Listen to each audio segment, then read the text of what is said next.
Salut et bienvenue donc dans la nouvelle vidéo donc pour pouvoir donc apprendre JavaScript dans le web et cette série de vidéos donc qui va être à propos donc des opérateurs. Alors avant de commencer la vidéo, juste que je te prévienne, ça c'est à peu près donc tous les sujets que l'on va aborder. Ok. Alors ici c'est juste pour ceux qu'on ne verra pas, juste que je te dise le pourquoi. C'est parce qu'en fait rien que pour chaque partie, eh bien on est à peu près à une demi-heure donc de vidéo. Donc autant dire que bon, tout condenser dans une seule vidéo, c'est un petit peu difficile, mais je compte pour autant te délivrer autant de valeur. C'est pour ça qu'en fait, je vais tout simplement découper la vidéo en plusieurs parties. Parce que quand j'ai commencé à tourner la vidéo, j'étais là, c'est bon, opérateur de comparaison, opérateur logique, j'étais là. Et au bout de 2 heures et demie, je me suis dit, bon, ça va non seulement être chiant pour upload, ça va être chiant pour les viewers, ça va être chiant tout court. Et le but, c'est quand même que tu ne te perdes pas dans la formation en question. D'où je pense que ce sera une bonne idée donc de séparer le tout. D'où aujourd'hui, en fait, dans cette vidéo du moins, on ne va parler que des opérateurs arithmétiques, donc quelque chose de très proche donc des mathématiques. On verra ça donc plus en détail donc un peu plus tard dans la vidéo. Donc voilà, je vais vraiment te parler en fait de tous ces opérateurs là durant cette session. Cette session qui sera en plusieurs vidéos. Donc les opérateurs d'affectation, de comparaison, logique, de chaîne, virgule, ternaire et unaire. Pas de panique, parce qu'en fait certaines parties sont beaucoup plus courtes que d'autres. Et aussi, ben, c'est pas. Ça paraît en fait incroyable quand on te donne une liste comme ça, mais pas de panique en fait. Pas de panique, ce sont en fait des choses très simples et que tu vas finir par utiliser machinalement au fur et à mesure que tu vas faire de la pratique, que tu vas appuyer en fait tes connaissances théoriques avec de la pratique. D'où je te dis aussi, attends jusqu'à la fin de la vidéo parce que je vais te parler justement un petit peu de cet aspect pratique parce que j'ai mis en place quelque chose qui va te plaire. On commence donc par, on va parler donc des opérateurs donc arithmétiques, mais voilà, parce que je sais bien qu'il y a des personnes qui s'y connaissent un petit peu plus que moi, mais bien précisément sur certaines parties, bien précisément, et qui vont me dire pourquoi est-ce que tu n'as pas parlé de ça, Non, je ne parlerai pas donc des opérateurs binaires, binaires logiques, de décalage, etc., etc., etc. Je pense qu'un jour j'en parlerai, peut-être plus tard, parce qu'en fait moi je me suis vraiment amusé en fait quand j'ai appris donc tout ceci, mais bon, le but de cette formation, ce n'est pas que tu deviennes le crack absolu, c'est vraiment en fait pour t'apprendre les bases de JavaScript pour pouvoir faire donc ton site web et arriver à faire un petit projet de manière totalement correcte. Donc voilà, ça n'a pas la prétention de te faire devenir professionnel. Euh, voilà, c'est vraiment fait une formation faite pour les débutants. Débutants, mais je tiens en fait à garder un certain label dans le sens où je veux te délivrer un maximum de valeur. D'où je n'hésiterai pas donc à aller parfois beaucoup plus dans les détails. Ce qui fait qu'aussi les vidéos sont très longues. Donc ça c'est un petit peu donc la partie avant-propos. Donc désolé de t'avoir tenu genre à 4-5 minutes pour ça, mais tu comprends que de toute façon tu vas perdre une demi-heure de ta vie à regarder cette vidéo et au final apprendre quelque chose d'assez intéressant. Donc 4 minutes de plus ou de moins, ça va faire quoi? Ça va faire quoi? C'est bon. Bon allez, on va peut-être arrêter les conneries et commencer vraiment la formation. Du moins la partie uniquement des opérateurs arithmétiques. Donc opérateurs arithmétiques.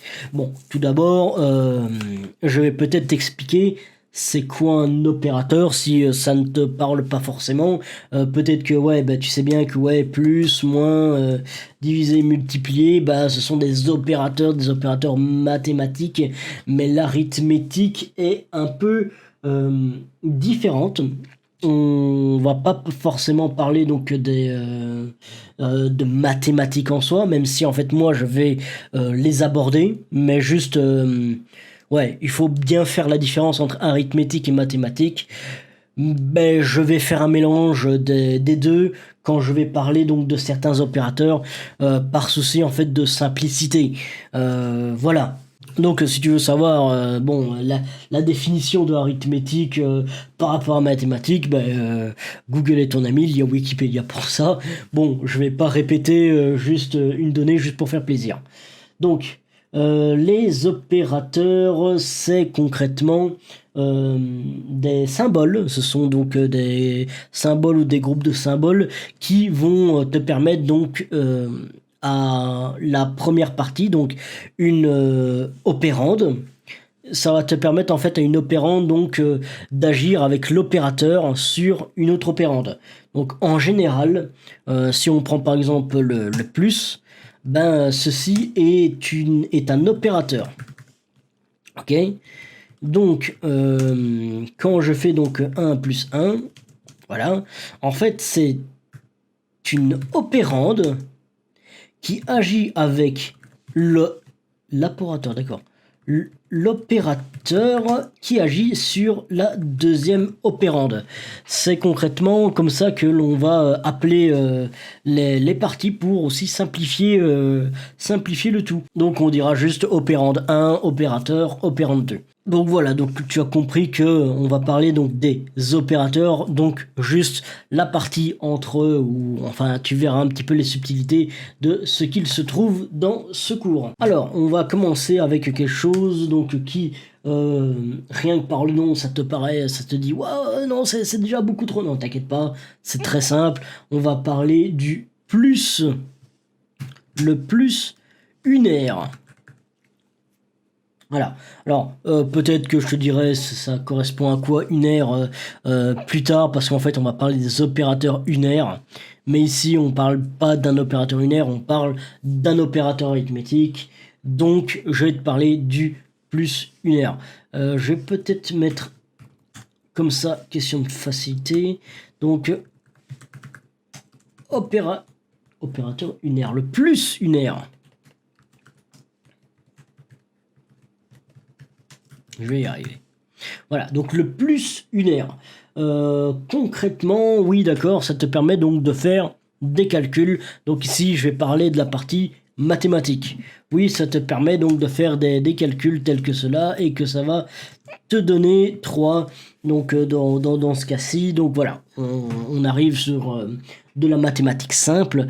Maintenant, en quoi est-ce que ça va être donc de l'arithmétique ? Et surtout, pourquoi est-ce qu'on appelle ça le plus unaire et non pas juste le plus? Eh bien, justement parce que il a quelques petites subtilités. Le plus unaire a quelques petites subtilités en fait. Par exemple, on va faire un petit exemple ici. Donc, on va créer une variable donc plus unaire et on va créer une string. Donc par exemple, hello world. Tu dis, mais mec, t'es en train de me parler donc d'opérateur arithmétique et ça y est, tu me lances donc déjà une string, c'est bon, qu'est-ce que tu me racontes? Alors, ne t'inquiète pas, chaque chose en son temps. Alors, concrètement, mis à part les calculs mathématiques, le plus unaire te permet de convertir une chaîne de caractères en nombre, ok? Mais seulement si la chaîne de caractères est compatible. Donc, par exemple, ici, c'est une chaîne de caractères qui est incompatible, tout simplement parce que si j'essaye de convertir Hello World en nombre, je crois que ça va me donner donc l'erreur NaN. D'ailleurs, on va vérifier tout de suite. Donc déjà, comment est-ce qu'on utilise le plus unaire? Eh bien, on fait le plus et on appelle la variable. Donc le plus se trouve juste devant la variable en question, qui va juste donc pouvoir convertir donc l'opérateur qui va convertir donc l'opérande en un nombre.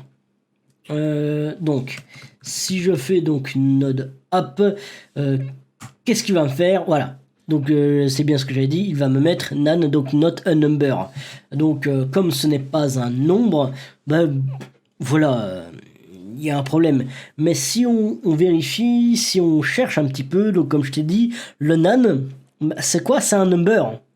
Et en fait, qu'est-ce qu'il a fait? Ben, comme il essaye de convertir en number, et que ben, ce n'est pas un nombre, ben, au lieu de t'afficher en fait le résultat attendu, il va t'afficher un nombre comme c'est attendu, mais le résultat est un petit peu obscur, d'où il dit que c'est pas possible donc d'avoir un résultat mathématique, donc il te met que c'est not a number. Alors, cependant, comment rendre une chaîne de caractères compatible? Eh bien, déjà par exemple, il faudrait que dans cette chaîne de caractères, il y ait que des chiffres, des nombres. Donc, imaginons 124. Voilà, ça, c'est quelque chose de compatible. Dès que je rajoute une lettre comme G, ça ne va pas fonctionner. Maintenant, je ne sais pas si ça fonctionne avec des big int. On va vérifier d'ailleurs ça tout de suite. Non, ça ne fonctionne pas avec des big int. Mais en revanche, si je fais donc 124 et que je mets bien donc l'opérateur donc plus une R devant la variable, ce que ça me donne 124, mais cette fois non plus en string mais en number. D'ailleurs, on va voir bien la différence. Voilà. Quand c'est une string, c'est en blanc, et quand c'est un nombre, c'est en jaune. Donc désolé pour les daltoniens, hein, mais concrètement, c'est ce que j'ai voulu donc te faire montrer. Donc c'est ça que l'on appelle par une chaîne de caractères compatible à la conversion. Et le plus permet juste de faire ça. Le plus permet de convertir une chaîne de caractères compatible, donc compatible à transformation en nombre, et il le transforme en nombre, tout simplement en fait. Donc voilà, c'est beaucoup de blabla, juste pour te dire que ben voilà, tu mets le plus devant donc une chaîne de caractères qui contient des nombres, et ça va te le convertir automatiquement en nombre. Ceux qui sont déjà allés un petit peu plus loin en JavaScript, ils vont me dire oui mais mec, il y a une fonction justement qui est déjà faite donc dans JavaScript pour pouvoir convertir chaque chose, donc les variables en nombre ou en number, en nombre ou en strings. Et je te dirais que tu as tout à fait raison, mais ce sont des fonctions. Et les fonctions par rapport à un opérateur, eh bien c'est toujours l'opérateur qui sera beaucoup plus rapide. Donc si tu fais donc plus, tout simplement en fait, si tu fais un plus devant la variable, ça sera toujours beaucoup plus rapide que de faire donc ta fonction de conversion, que d'utiliser le plus. Et surtout que c'est bon, tu rajoutes juste un petit plus devant et ça passe. Dans le pire des cas, tu ajoutes une parenthèse si tu as peur que ça se convertisse mal. Mais voilà, concrètement, tu mets juste un plus. C'est moins de caractères à écrire, beaucoup plus rapide. Et pour la machine, sur le total d'une application, crois-moi que ça peut faire la différence. Donc voilà, ça c'était pour le plus une R. Bon. Si tu m'as écouté et que tu te dis bon ok, que tu cherches un petit peu à approfondir vraiment activement donc tes connaissances, tu vas me dire s'il existe le plus une R, il existe forcément le moins une R. Et oui, il existe totalement le moins une R. Donc concrètement, qu'est-ce que va faire le moins une R? Bon, on va prendre donc notre variable plus une R. On va l'appeler tout simplement le nombre. Voilà. C'est le nombre. Le nombre, eh bien, si tu fais donc... On va vérifier directement un petit console log, si tu fais donc un moins le nombre, qu'est-ce que ça va faire? Alors, tu peux déjà te donner des petites suppositions, ça peut être un petit exercice, donc pour améliorer un petit peu ta logique. Donc, je te laisse mettre en pause, te dire, voilà, ok, je pense que ça va avoir ce résultat-là. Maintenant, on va voir donc le résultat que ça va faire. Eh bien, ça va te donner une conversion. Donc, ici, le nombre, donc, qui est une chaîne de caractères qui est tout simplement compatible à la conversion en nombre. Du coup, en fait, les opérateurs donc unaires ainsi, les opérateurs arithmétiques unaires vont toujours convertir la chaîne de caractères en nombre. Et s'il est compatible, il va t'afficher un nombre et non pas une chaîne de caractères. Donc ici, si on fait moins le nombre, qu'est-ce que ça va donner? Ça va donner 124 aussi? Eh bien non, ça va donner moins 124. On vérifie tout de suite, voilà, ça donne bien moins 124 et en nombre. Ça te donne en fait le nombre converti ça te donne la chaîne de caractères convertie en nombre, mais en négatif. Voilà. J'ai réussi à trouver mes mots, donc par rapport à la première vidéo, crois-moi que je suis déjà plutôt content que je ne cafouille pas autant. Donc, ça c'est pour donc, le console log, donc le moins nombre. Donc, après concrètement, ça fonctionne de la même manière que le plus unaire. Après, ça reste un opérateur mathématique, mais qui a un effet arithmétique. Donc, tu te dis, bon, il y a le plus, il y a le moins, ok, mais en fait, il y a aussi le divisé. Le divisé, je ne sais plus comment est-ce qu'on appelle ça, on va l'appeler le diviseur, donc le diviseur. On va l'appeler le diviseur unaire, tu vois. C'est pas du tout son nom, je crois. Mais on va l'appeler le diviseur unaire juste pour la cohérence. Donc retiens que diviseur unaire n'est pas le nom officiel. Hein. Je le tire de mon chapeau. Si c'est correct, honnêtement, je suis fier de moi, mais je ne pense pas que ce soit le bon terme. Alors, le diviseur unaire, donc, qu'est-ce qu'il fait? Eh bien, quand je fais donc un petit console log, donc de diviser le nombre, voilà, c'est exactement ce que je voulais. Alors ici, il me donne un autre type d'erreur du genre oui tu essaies de me faire une regex mais c'est pas une regex, qu'est-ce qu'il se passe? Bon, on veut pas faire de regex, mais en gros si tu fais donc juste diviser devant le nombre, ça ne va pas fonctionner. Voilà. En revanche, si c'est une chaîne de caractères, ok, qui est compatible à la conversion, et que tu fais donc ce nombre, par exemple, divisé par 2. Donc, tu te dis, ok, mais là, c'est un petit peu différent du plus unaire ou le moins unaire. Du coup, qu'est-ce que ça va faire? Eh bien, donc de tête, si je me souviens bien, ça va convertir tout de même le nombre, la chaîne de caractères en nombre, et ensuite, il va le diviser par 2. Je vais vérifier ça tout de suite. En effet, il l'a divisé donc par 2. Donc on voit bien que c'est un nombre et non plus une chaîne de caractères. Donc ça fonctionne donc de la même manière. Juste, ouais, c'est pour ça que j'avais mis séparé dans mes notes. Pourquoi? Parce qu'en fait, c'est pas un diviseur unaire, c'est pas un opérateur unaire, c'est un opérateur tout court. Mais voilà, c'est le diviseur. Je crois que ça serait même beaucoup plus correct qu'on appelle juste le diviseur. Et si le diviseur existe, il y a le multiplicateur.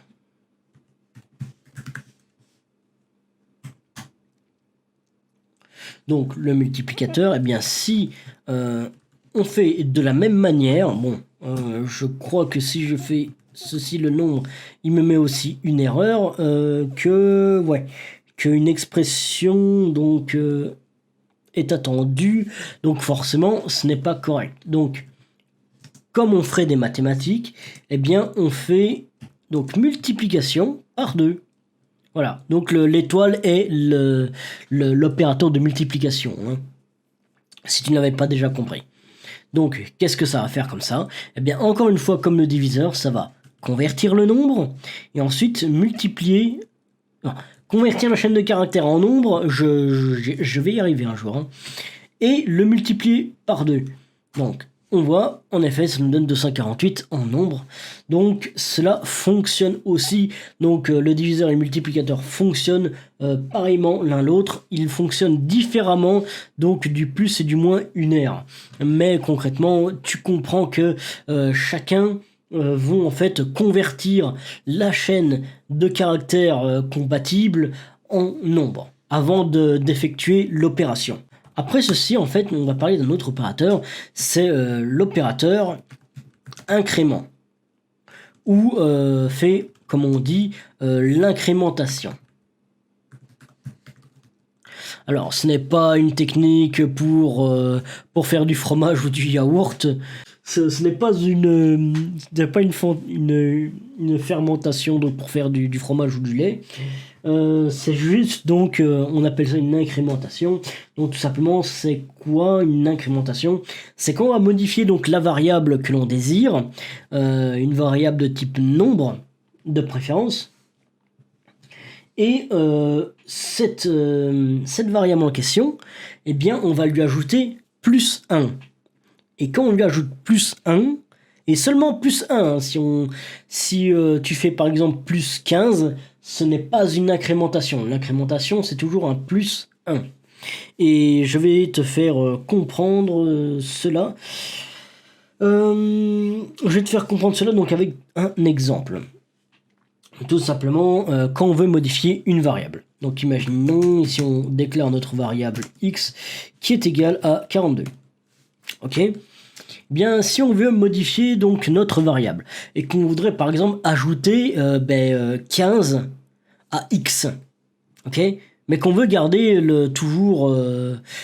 on veut qu'en fait ce soit le résultat, donc la valeur de x qui est modifiée. Alors, qu'est-ce que on fait? De manière normale, à l'ancienne, comme on le dit bien, on fait quoi? On fait x est égal à x, donc on lui assigne une nouvelle valeur qui est égale à x, donc sa valeur actuelle qui est 42, et on lui ajoute ce qu'on veut, donc ici, je vais dire par exemple 15.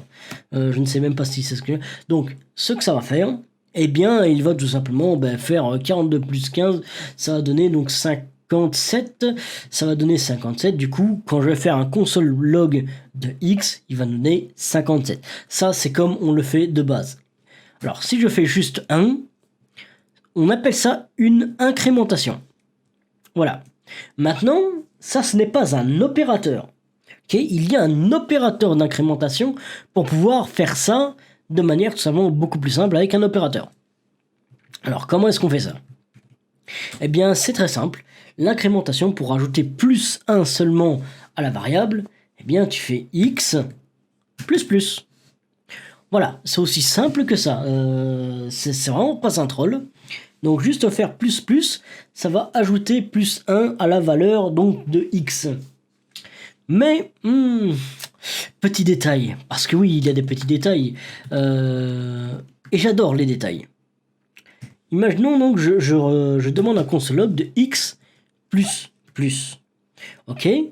Donc concrètement, on s'attend à quoi? On s'attend à recevoir 43, parce que comme j'ai dit, ça va ajouter plus 1. Et on va voir dans la console, ça va me retourner quand même 42 et non pas 43. Donc Marco, est-ce que tu aurais menti? Alors non, c'est parce qu'elle est là, subtilité. Regardez, si on fait un console log juste après le x++,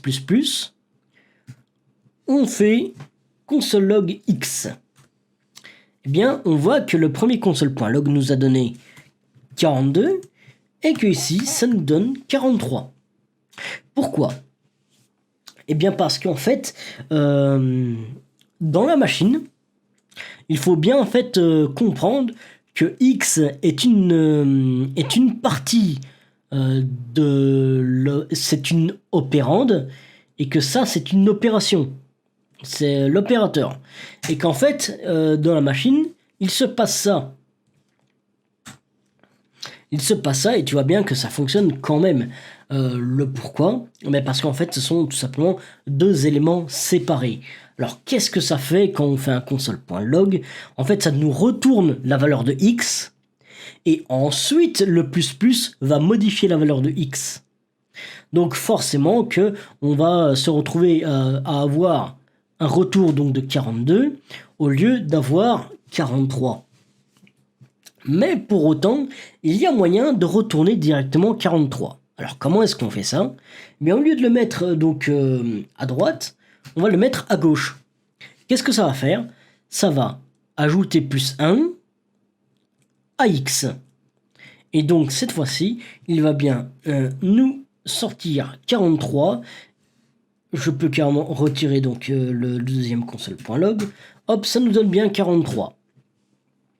Donc voilà, ça c'est la petite subtilité donc pour l'incrémentation. Je ne sais pas si ça fonctionne avec des chaînes de caractères. Donc on va voir ça tout de suite. Donc oui, ça fonctionne. Ok, donc comme tous les opérateurs arithmétiques apparemment. Ça je ne le savais pas pour l'incrémentation, mais il va le convertir aussi automatiquement en nombre. Du moins si la chaîne de caractères est compatible. Donc ça c'est très intéressant. Très intéressant, je le découvre avec toi ici. Donc ça c'est les petites joies quand on chipote comme ça. Et j'avoue j'aime bien. J'aime bien.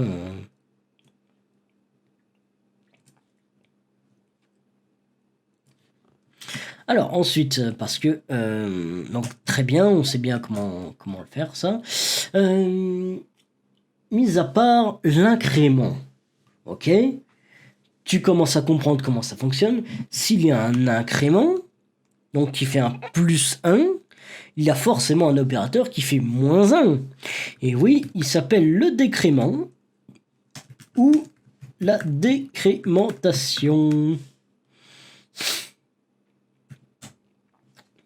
Du coup, si tu as compris comment fonctionne l'incrément, tu vas très vite comprendre comment fonctionne le décrément.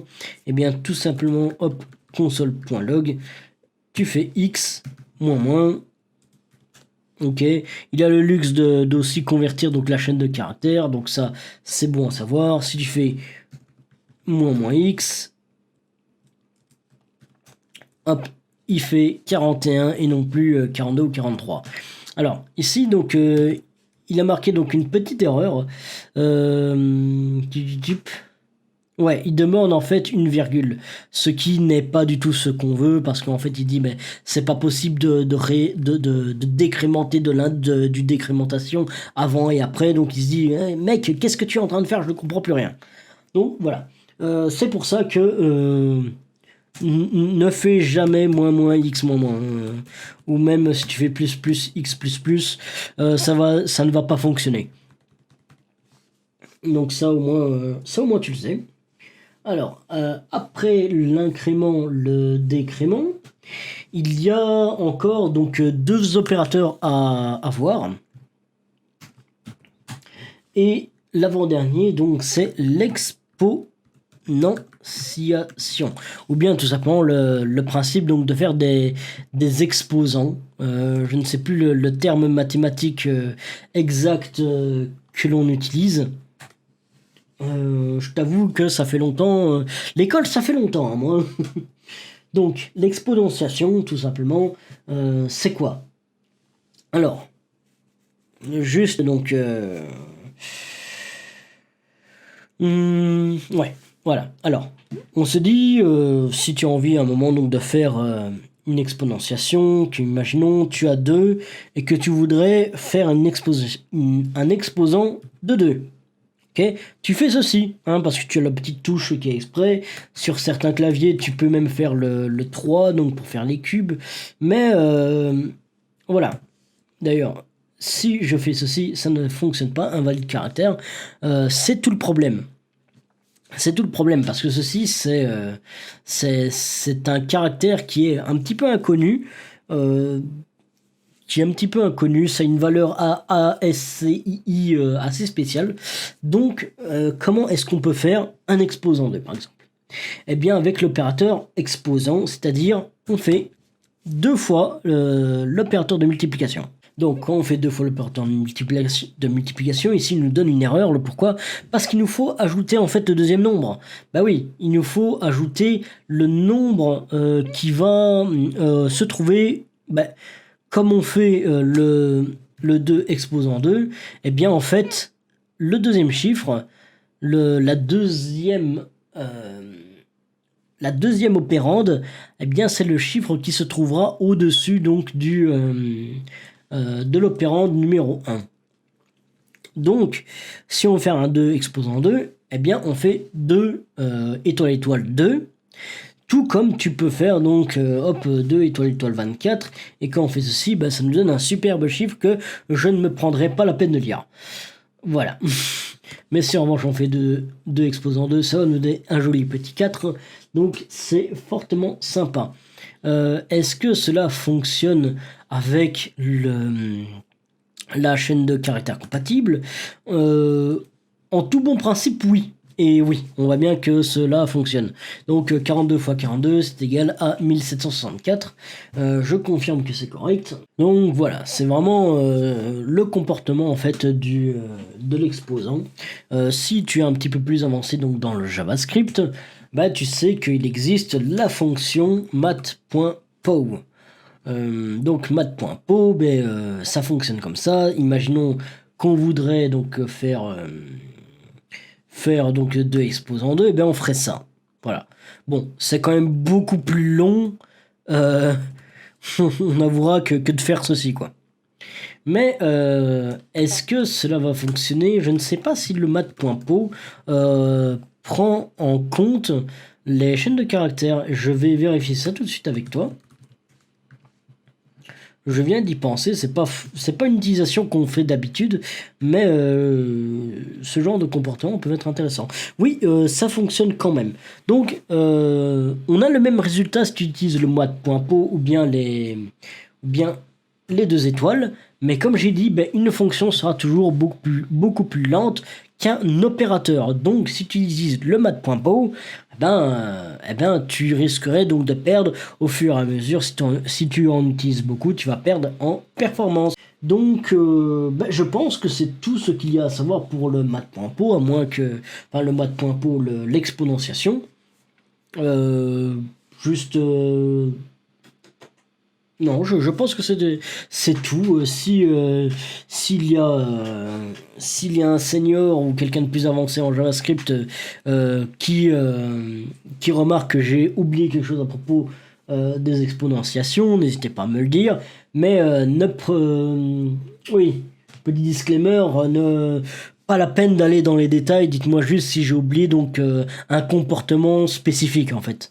Comme je l'ai montré ici, comme quoi cela fonctionne avec les chaînes de caractères. Ça c'est quelque chose que je trouve ça pertinent, mais me dire qu'en fait c'est en utilisant donc autant de bits donc dans la variable que ça me fait ceci, bon, retenez-vous. Voilà, c'est tout ce que j'ai à dire. Donc maintenant, le dernier, c'est le modulo. Et c'est peut-être donc l'opérateur donc le plus casse-tête. Le plus casse-tête, pourquoi? Parce qu'en fait, le modulo, tu ne le vois que où tu as déjà fait des études informatiques, ou tu as fait des études beaucoup plus poussées en mathématiques. En général, c'est qu'à ce moment-là qu'on voit le modulo. Et même quand tu vois le modulo la première fois, en fait c'est un pourcentage. Tu te dis mais pourquoi est-ce qu'on devrait utiliser le pourcentage? Qu'est-ce qui se passe, mec? Pourquoi est-ce que tout d'un coup on doit utiliser c'est des mathématiques. J'en reviendrai pas là-dessus parce que il y a certaines règles en mathématiques qui sont attirées par les cheveux, pas illogiques mais attirées par les cheveux. Donc le modulo c'est quoi? C'est le symbole %. Donc le symbole %, donc comment est-ce que on peut faire donc un modulo? Eh bien c'est un opérateur Et du coup, c'est un opérateur un petit peu comme plus ou moins. Eh bien, il te faut une première opérande, l'opérateur et une deuxième opérande. Voilà, là on a concrètement l'utilisation d'un modulo. Si on fait ceci juste pour l'exemple, ben, ça va nous donner 2. Tu ne comprends peut-être même pas qu'est-ce que ça fait. Alors, pour faire très simplement, en fait, ce que va faire le modulo, c'est qu'il va retirer l'opérande numéro 2 à l'opérande numéro 1 jusqu'à ce que il en retire assez pour atteindre un nombre le plus proche de 0, mais il n'atteindra jamais une valeur négative. Donc si on fait donc 2 moins 3 par exemple, eh bien tout simplement ça va nous donner moins 1, mais le modulo ne te retournera jamais une valeur négative, il va te retourner la valeur la plus basse, c'est 0. Voilà. Et en fait, ben ici forcément, il va me retourner le reste, donc il va me retourner 2. En revanche, si je faisais 3 modulo 3, eh bien il me retournerait 0. Voilà, parce qu'en fait il fait un cycle, donc 3 moins 3, ben ça fait 0, voilà, il est arrivé à 0, du coup hop, il s'arrête. Donc, si imaginons, ben, je ferai 6 exposants 3, donc un multiple de 3, eh bien ça va nous donner 0. Voilà. En fait, le modulo est très pratique dans le cas où on veut vérifier si l'opérande numéro 1 est un multiple de l'opérande numéro 2. Voilà. Tout comme 10 modulo 5 va me retourner 0. Mais en revanche, 10 modulo 3 va me retourner 1. 10 modulo 9 va me retourner 1 aussi. Et en fait, tu comprends donc que quand il te retourne 1, évidemment à condition que l'opérand numéro 2 est plus petit que l'opérand numéro 1, quand il te retourne 1, basiquement ça veut dire que l'opérand numéro 1 ne fait pas partie des multiples de l'opérand numéro 2. Si en revanche il me retourne 0, ça veut dire qu'il fait partie des multiples de l'opérand numéro 2. Par exemple ici, hop, il me retourne 0 parce que 10 est effectivement un multiple de 2. Voilà, c'est aussi ce qui te permet donc de vérifier si un chiffre, un nombre donc est pair ou impair. Donc en général, quand tu fais donc modulo 2, tu comprends s'il est pair ou impair. Tout simplement, s'il te retourne 0, ça veut dire qu'il est pair. Et quand il te retournera 1, ça veut dire qu'il est impair.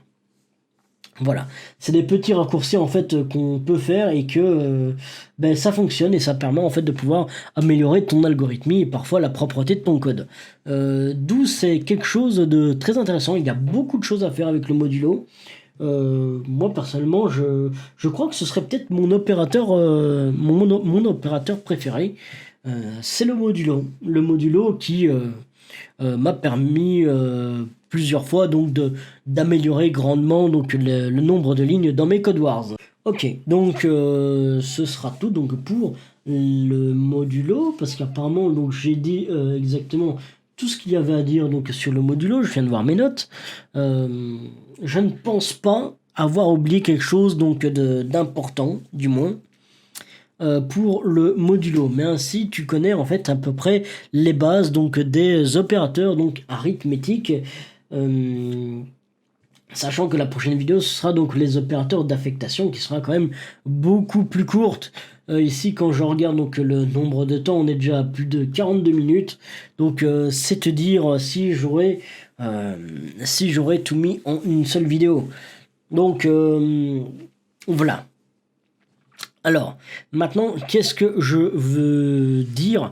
Donc, je t'ai promis donc qu'à la fin de la vidéo, je parlerai donc des petits exercices pratiques. Alors, je vais mettre en fait sur GitHub quelque chose. Donc, je vais donc ouvrir donc folders. Je crois que c'est voilà, dans mon dossier de test. je vais te montrer en fait j'ai utilisé en fait un petit framework pour faire des sortes de quiz propres pour les développeurs.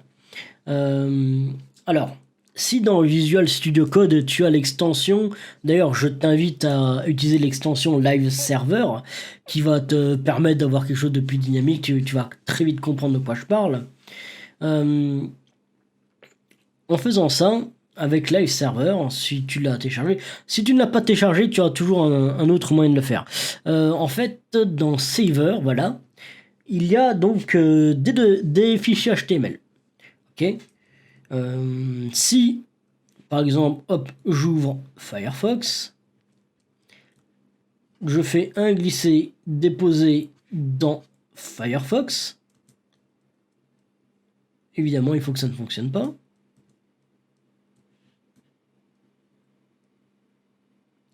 Mais ça ne fonctionne pas.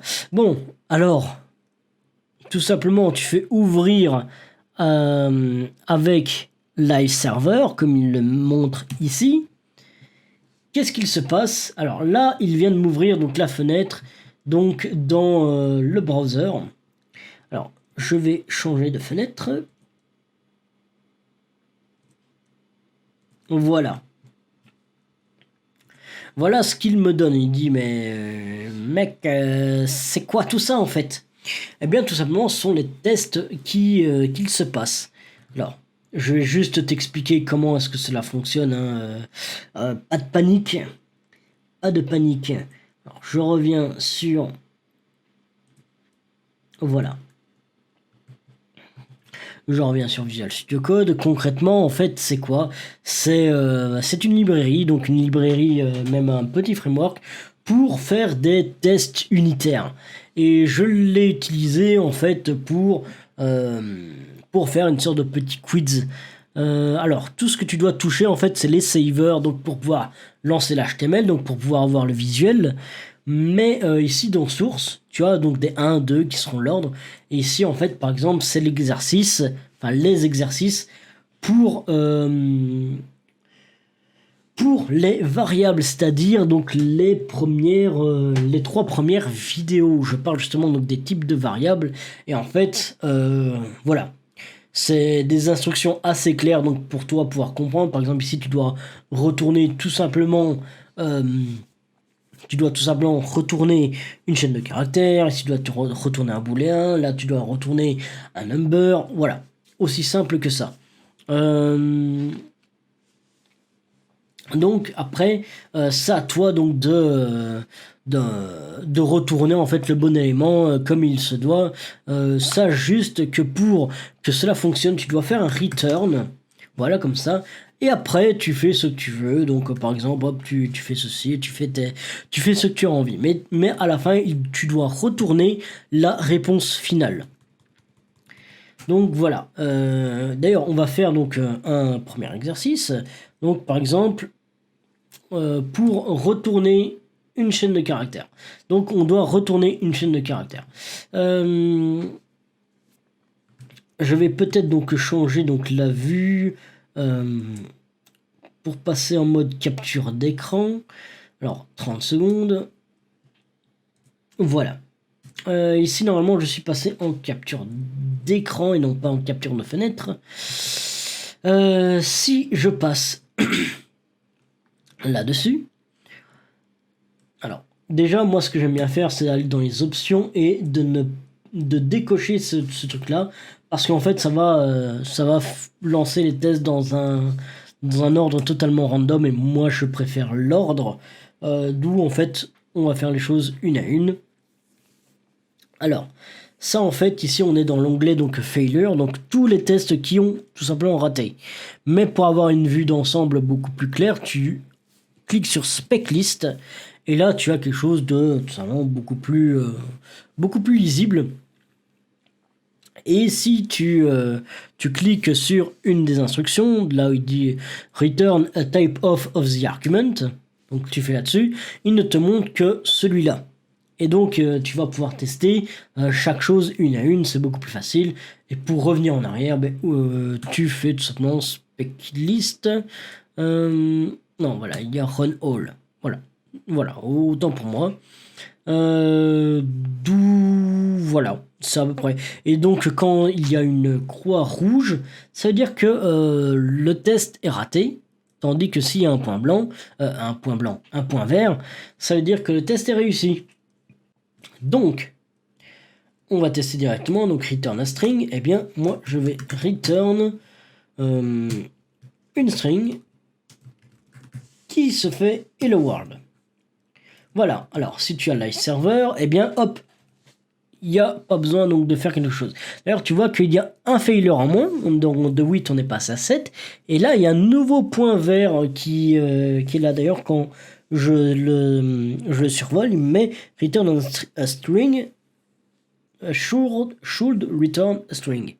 C'est juste moi donc qui ai mal écrit les affaires, mais d'ailleurs tu vois, return string, should return a string. Qu'on va là-dessus, ouf, ça a l'air de fonctionner. Il met qu'il y a un specs et qu'il n'y a aucun raté, donc forcément par définition il est réussi et il a été fini en 0,018 secondes. Autant dire que c'est très rapide. Donc voilà, c'est à peu près donc tout ce qu'il y a à savoir donc pour le fonctionnement donc de ce test. Donc voilà, ça ici je t'ai montré un petit peu donc comment ça fonctionne. Et bien tout simplement, je t'invite donc à toi-même donc télécharger cela sur GitHub et commencer à coder de toi-même. Ainsi tu vas pouvoir voir si tu as bien retenu la leçon. Et ici par exemple il y a déjà le test pour les opérateurs arithmétiques.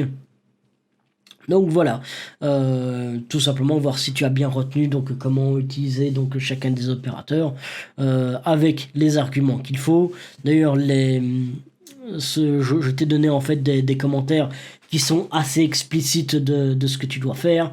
Je pense que ça ira. Si tu as un petit peu de jugeote et que tu réécoutes la vidéo, tu vas y arriver sans difficulté aucune. Sincèrement, c'est rien d'incroyable. Mais voilà, au moins, juste tu sais que c'est dans Saver que tu dois lancer le test approprié et qu'après, en fait, tu dois répondre dans la source appropriée aussi. Donc voilà, ce code sera sur GitHub et tu pourras le télécharger donc d'ores et déjà, qui est dans la description. Voilà, donc n'hésite pas non plus à partager cette vidéo, donc toute la playlist aussi à des personnes qui tout simplement voudraient apprendre le JavaScript. Donc voilà, si tu trouves que cette vidéo te délivrait assez de valeur, bah, n'hésite pas à me faire un petit pouce en l'air et surtout me donner un petit commentaire. Moi ça me fait plaisir de voir que ça peut aider des personnes. Si en revanche tu trouves que justement j'aurais pu améliorer quelque chose dans ma vidéo, ben n'hésite pas non plus à me le dire dans les commentaires. Surtout c'est comme ça qu'on s'améliore, c'est en ayant des retours, et moi je suis très friand de retours. Donc voilà, c'est à peu près donc tout ce que j'ai à dire pour cette vidéo qui est déjà bien assez longue. Le reste, je pense que ce sera tout simplement beaucoup plus rapide, mais voilà, au moins tu as des très bonnes bases et très détaillées. Surtout donc n'oublie pas donc de t'abonner, etc., etc. Tu connais la musique, mais un truc qui est très important, c'est n'oublie jamais je fais cette erreur ces temps-ci quand je suis un petit peu fatigué, c'est horrible. Non, c'est n'abandonne jamais tes rêves. Voilà, à bientôt, à la prochaine vidéo.